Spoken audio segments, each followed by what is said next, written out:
শুধু দর্শক শ্রোতা আসসালামু আলাইকুম। আমি আছি বর্তমান বালাপাড়া স্মৃতির সদর। এখানে এই যে দেখেন,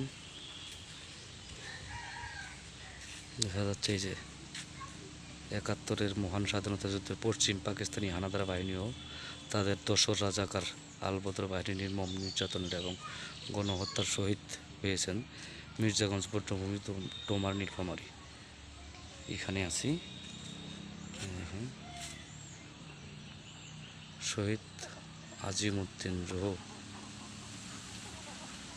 খুব সুন্দর একটা জায়গা, স্মৃতি সদর মতো বৌদ্ধভূমি।